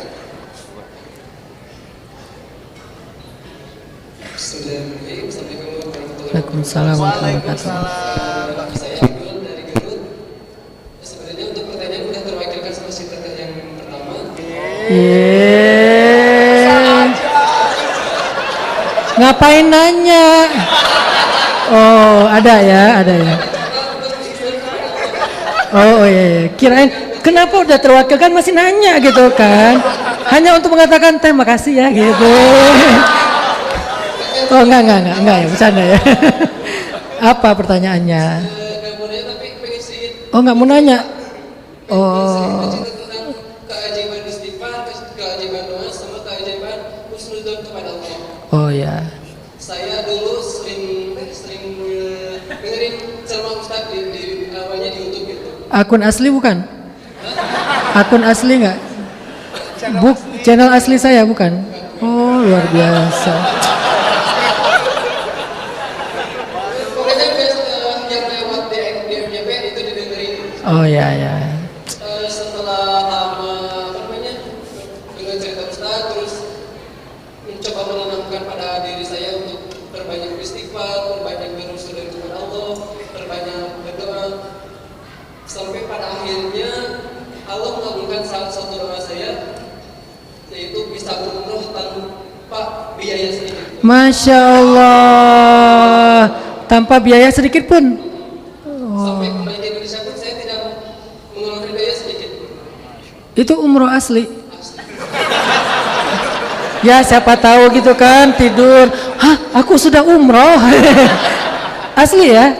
Asli, Masya Allah luar biasa, hebat, luar biasa. Saya berdoa tuh sore hari setelah sholat asar, dan Allah jawab besok harinya setelah asar juga. Sehari aja, Masya Allah. Doanya bagi dong, gimana doanya? Nah, mau dicatat nih. Ya Allah, wafatkan saya. Jangan Wafat. Astagfirullah.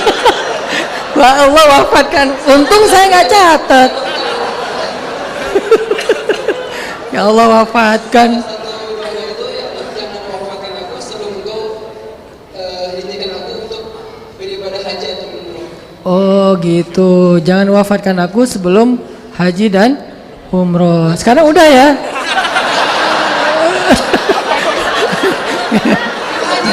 Iya. Belum haji ya.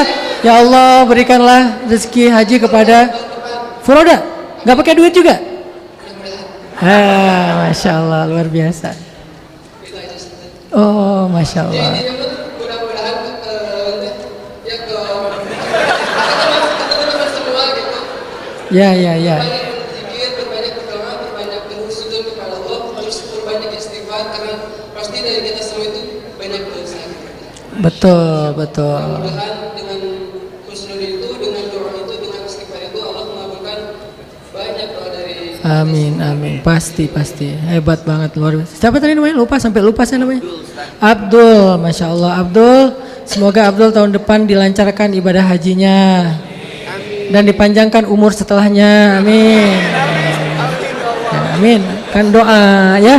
Mendoakan yang terbaik untuk saudara kita. Yang keempat.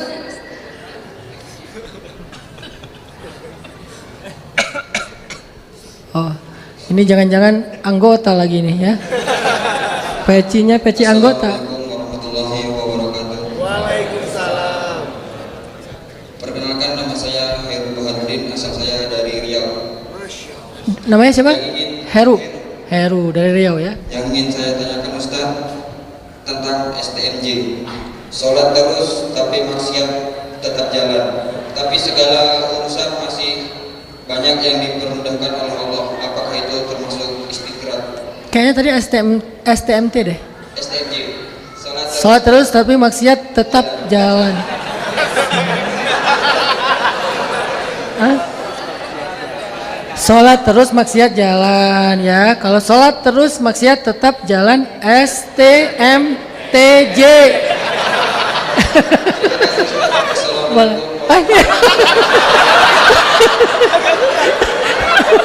maaf ya. Oke. Ada 4 pertanyaan ya kamu nih ya. Masih ingat nggak? 3 pertanyaan Ustaz.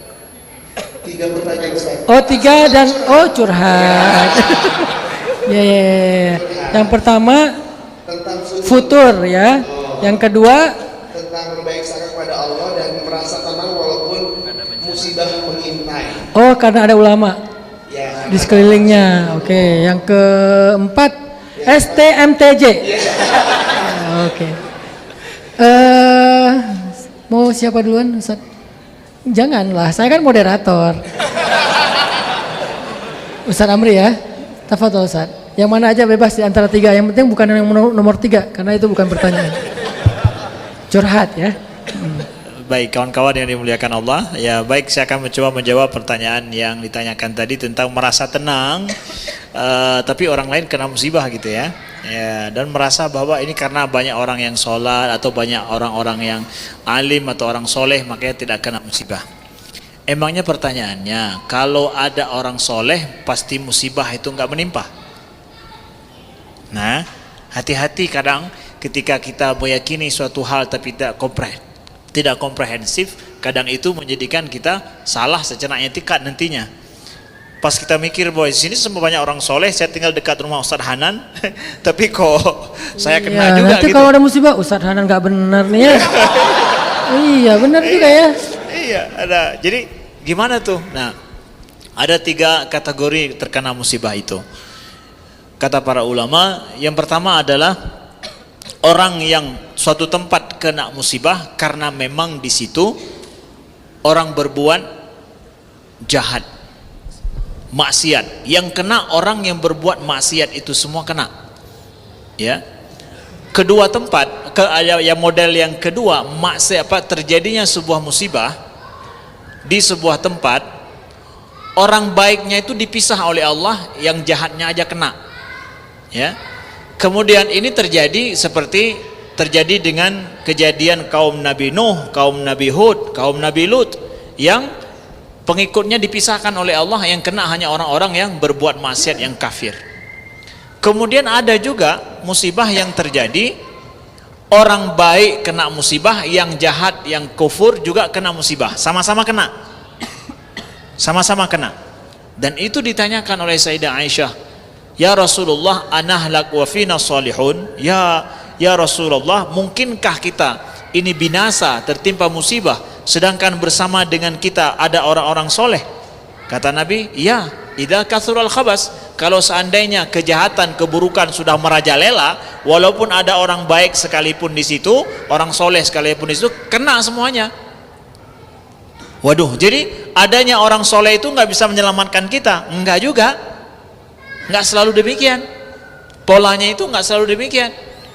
Kalau banyak kejahatan di tempat itu bisa kena semuanya, sama-sama kena. Summa tu yub'asuna ala a'malihim, kata Nabi. Mereka kena semua, tapi nanti ya mereka akan dibangkitkan sesuai dengan niat atau amalan mereka. Ini aja beda nanti. Kena semua tuh, tertimpa semua kena. Ya, yang jahat, yang berbuat baik sama kena.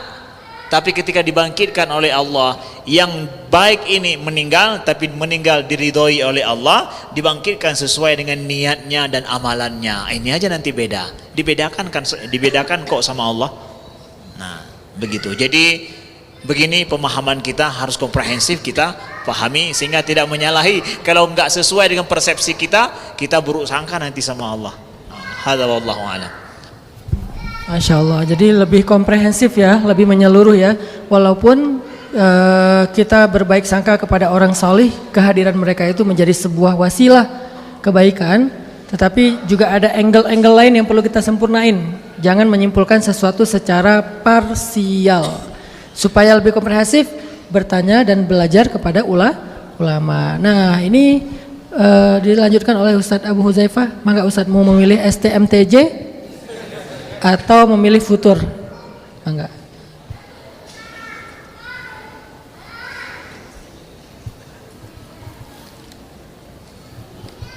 Baik, bismillahirrahmanirrahim.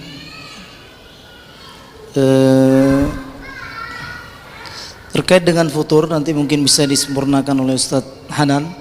Ini sebenarnya beliau yang layak untuk menjawab ini, karena ini sangat erat hubungannya dengan motivasi dalam hidup. Jadi kalau ditanya masalah futur itu, memang itu satu hal yang sangat berat, dan kita sebagai manusia harus menyadari bahwasannya kita ini manusia. Manusia itu berada di tengah-tengah antara, mohon maaf, hewan dan malaikat. Ya kan, hewan dan malaikat. Jika kita berhasil menundukkan katakanlah nafsu kita, maka kita akan melampaui para malaikat. Namun jika kita dikalahkan oleh nafsu kita, maka kita berada sama dengan binatang, bahkan bisa saja di bawah binatang. Ulaika kal an'am balhum adon. Ya kan? Mereka seperti nauzubillah hewan, bahkan lebih jelek daripada hewan. Nah, futur ini bukan masalah yang saat ini baru kita rasakan. Sejak zaman dahulu, sejak masa Nabi hidup bersama para sahabat, mereka pun merasakan hal yang sama. Kan ada itu kisah siapa? Hanzalah bersama Abu Bakar. Hanzalah ghasilul malaikah, ya kan? Orang yang dimandikan saat beliau wafat oleh malaikat. Nah, beliau merasakan apa yang kita rasakan. Saat kami bersamamu wahai Rasul, kami merasakan seakan-akan kami melihat surga, kami takut dengan neraka, kami merasakan rahmat Allah dan lain-lain. Namun saat kami kembali ke rumah kami, ke keluarga kami, bercengkrama mesra dengan anak istri kami seakan-akan merasakan iman kami turun. Kemudian Rasul langsung mengomentari, kalau ingin selalu tetap dalam kondisi iman yang stabil, la safahatkumul malaikah, berarti teman kalian itu malaikat, bukan manusia, kata Rasul. Walakin sa'ah wa sa'ah. Jadi kita manusia ini sekali kita merasakan mungkin sedang jos, sedang semangat, ya kan, dan terkadang turun. Dan itu logika ataupun konsep iman dalam pemahaman ahlu sunnah wal jamaah. Al iman yazidu wa yanqus. Iman itu terjadi fluktuasi, naik turun. Naik dia saat kita sedang beribadah, dan turun kita mungkin saat kita sedang malas. Nah, jadi sedikit saya bacakan dari komentar para ulama ini untuk masalah futur ini. Jadi kata para ulama, min ilajil futur huwal muwadhafatu 'alal istighfar. Min ilajil futur al muwadhabah 'alal istighfar. Jadi salah satu penawar futur itu, obatnya itu apa? Obatnya itu kita selalu beristighfar, mendawamkan istighfar. Satu, dua, wassalatu 'alan nabi, berselawat kepada nabi. Wal isti'adzatu, itu yang kedua. Yang ketiga, wal isti'adzatu billah minasyaitonir rajim, dan selalu meminta perlindungan dari Allah, meminta perlindungan kepada Allah dari setan. Ma'al iktsar minas sujud wad du'a, dan kemudian yang keempat, kita perbanyak ruku' dan sujud kita, kemudian kita perbanyak doa. Allahumma a'inni ala dzikrika wa syukrika wa husni ibadatik, ya kan? Itu doa yang kita baca setelah salat. Kemudian ya muqallibal qulub tsabbit qalbi ala dinika wa ala ta'atika. Jadi kita perbanyak istighfar, kita perbanyak selawat Nabi, kita perbanyak sujud dan rukuk kita perbanyak doa. Insyaallah mudah-mudahan saat kita futur, kita akan bisa cepat kembali kepada semangat awal kita dalam beribadah kepada Allah Subhanahu wa taala. Jazakumullah khair. Masya Allah, saya ketinggalan satu pertanyaan yang keempat, yaitu pertanyaan dari Bang Heru ya, STMJ. Boleh ditambah T, boleh juga. Gimana nih kalau misalnya kita sholat rajin, bahkan ke masjid, bahkan kadang-kadang ditambah dengan qobliyah, ba'diyah, sholat sunnah dan seterusnya, tapi ada maksiat yang kita nggak bisa ninggalin, masih kita lakuin juga, gimana dong? Az-Zumar 53. Qul ya ibadiyalladzina asrafu ala anfusihim. Allah manggil kita yang ngerasa STMJ nih. Ya Allah, dosa saya banyak banget, kayaknya nggak ada gunanya saya sholat. Tuh apa saya sholat, dosa masih jalan. Tuh apa saya zikir, dosa masih banyak. Untuk apa saya baca Quran, apalagi ngafal Quran, saya nggak bisa ninggalin maksiat.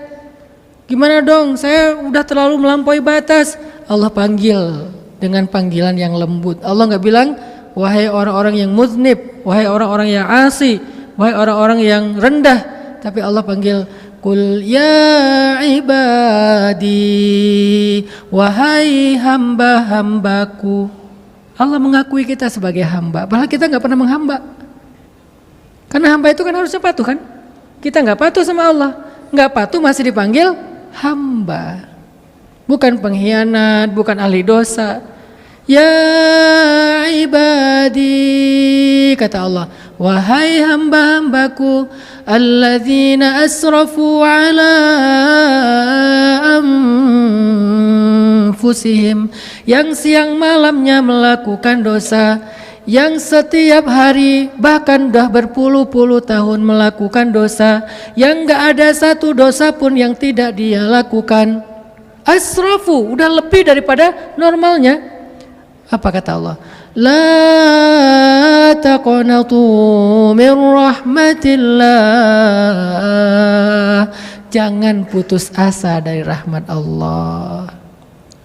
Ya Allah, tapi saya masih ya Allah, saya sholat tapi masih banyak dosa. Jangan putus asa. Ya Allah, saya sholat tapi masih riba. Jangan putus asa. Ya Allah, saya sholat tapi masih zina, nauzubillah, jangan putus asa. Ya Allah, saya sholat tapi masih minum. Jangan putus asa. Apanya yang jangan putus asa? Jangan putus asa untuk terus meminta ampun kepada Allah, belajar bertaubat, menjaga yang sudah baik. Jangan putus asa. Karena merasa nggak pantas, merasa sia-sia, itu keputusasaan. Kayaknya sia-sia aja sholat saya nih karena banyak dosa. Itu keputusasaan. Allah itu ghafurun. Ghafur itu kata ulama artinya yang mengampuni dosa-dosa besar. Ghaffarun, ghaffar itu kata ulama artinya yang mengampuni dosa berulang kali. Dosa lagi, minta maaf, diampuni. Dosa lagi, minta maaf, diampuni lagi. Dosa lagi, minta maaf, diampuni lagi. Walaupun Allah Maha tahu bahwa kita akan bermaksiat lagi, Allah ngampuni. Coba kurang baik apa Allah? Allah tahu loh kita akan bermaksiat lagi, karena kan nggak mungkin Allah nggak tahu. Yang lalu, yang sekarang, yang masa depan kan? Allah tahu nih besok kita akan bermaksiat. Malam ini kita bilang, ya Allah ampunkan dosa saya bertaubat. Allah tahu banget dan pasti sesuai dengan ilmu Allah. Besok kita akan bermaksiat. Allah ampuni malam ini, coba bayangin. Kenapa berputus asa meminta ampun? Padahal Allah aja tidak pernah berputus asa mengampuni. Mengampuni gak pernah putus asa. Kita yang minta ampun putus asa, gak pantas. Jadi bukan berarti ibadahnya sia-sia, nggak sah gara-gara dia bermaksiat, berbuat dosa, tetapi yang harus dia lakukan tetap berbaik sangka bahwa Allah itu selalu membuka pintu taubat, rahmat, pasti nolongin dia kalau dia ingin memperbaiki diri. Terus saja berusaha. Dosa lagi, taubat lagi, dosa lagi, taubat lagi. Bukan taubat yang niat untuk berbuat dosa, bukan ya. Taubat niat untuk berhenti, tapi lemah, dosa lagi. Taubat lagi, pengen berhenti ya Allah, lemah, dosa lagi, pengen berhenti ya Allah, terus aja gitu. Allah nggak pernah berhenti. Ya udah aku maafin. Dosa lagi, ya udah aku maafin. Dosa lagi udah 1000 kali, ya udah aku maafin. Mau 1.000.000 kali, mau 1.000.000.000 kali, Allah jawabannya sama. Ya udah aku maafin. Nggak pernah. Ya udah sekarang udah cukup ya, nggak akan aku maafin lagi. Nggak pernah. Terus selama matahari tidak terbit di yang flat earth. Selama matahari tidak terbit di barat, selama nyawa kita tidak sampai di tenggorokan, Allah ghafirudz dzunub. Allah pasti mengampuni dosa. Mari kita sama-sama minta ampun kepada Allah dengan berdoa. A'udzu billahi minasy syaithanir rajim. Bismillahirrahmanirrahim. Alhamdulillahi rabbil alamin. Ar-Rahmanir Rahim. Maliki yaumiddin. إياك نعبد وإياك نستعين اهدنا الصراط المستقيم صراط الذين أنعمت عليهم غير المغضوب عليهم ولا الضالين. Duhai Allah, segala puji bagimu atas semua nikmat yang Engkau berikan kepada kami. Engkau Maha Esa, Engkau Maha Ahad, Engkau Maha Samad, Engkau lam yalid walam yulad walam yakul lahu kufuwan ahad. Engkau Hayyun Qayyum. Ya Allah, Engkau Maha Sempurna, Engkau Maha Kuasa, Engkau Maha Pengasih, Engkau Maha Penyayang. Ya Allah, Engkau memiliki sifat Jamal, Jalal. Engkau Maha Indah, Engkau Maha Agung, Engkau Maha Suci, Engkau Maha Mulia. Ya Allah, kami memujimu dengan pujian yang memenuhi langit dan bumi dan yang tampak dan yang tidak tampak. Engkau Maha terpuji ya Allah. Engkau Maha terpuji dengan takdir-takdirmu yang kami anggap baik dan kami sukai. Atau Engkau juga Maha terpuji dengan takdir-takdirmu yang kami anggap buruk dan kami tidak sukai. Engkau Maha terpuji dengan segala sesuatu ya Allah. Tidak ada yang tercela bagimu ya Allah. Subhanak, Subhanak, Subhanaka ya Rabbana. Engkau Maha suci dari segala ketercelaan. Engkau Maha suci dari segala aib dan kekurangan. Engkau terpuji dari segala penjuru. Engkau terpuji dari segala arah, baik arah yang kami ngerti ataupun arah yang kami tidak mengerti. Ya Allah, maafkan kami ya Allah. Kadang kami tidak mampu menyempurnakan pujian kepadamu karena Engkau lebih terpuji dari pujian-pujian kami ya Allah. Ya Allah, sampaikanlah salawat dan salam kepada kekasih kami, kekasih Engkau, Nabi kami, utusanmu, Nabi Muhammad sallallahu alaihi wasallam. Ya Allah, ampunkan dosa-dosa kami ya Allah. Allahumma inna nas'aluka bi annana nashhadu annaka antallah, la ilaha illa anta.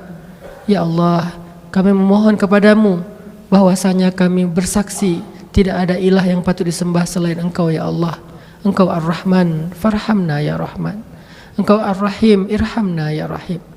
Engkau Ar-Razzaq, urzuq lana rizqan wasi'an halalan tayyiba. Engkau Al-Wahhab, hab lana min ladunka dzurriyyatan thayyibah. Hab lana min azwajina wa dzurriyyatina qurrata a'yun. Ya Allah, kami memohon kepada Engkau dengan kami bersaksi tiada Tuhan yang patut disembah selain Engkau. Engkau yang Maha baik, maka berikanlah kepada kami kebaikan-kebaikan dari hidup kami. Ya Allah, kadang Engkau menunjukkan dalam hidup kami kemampuanmu, kekuasaanmu, maka tunjukkan juga kepada kami rahmatmu. Allahumma qad araitana qudratak, fa'arina rahmatak.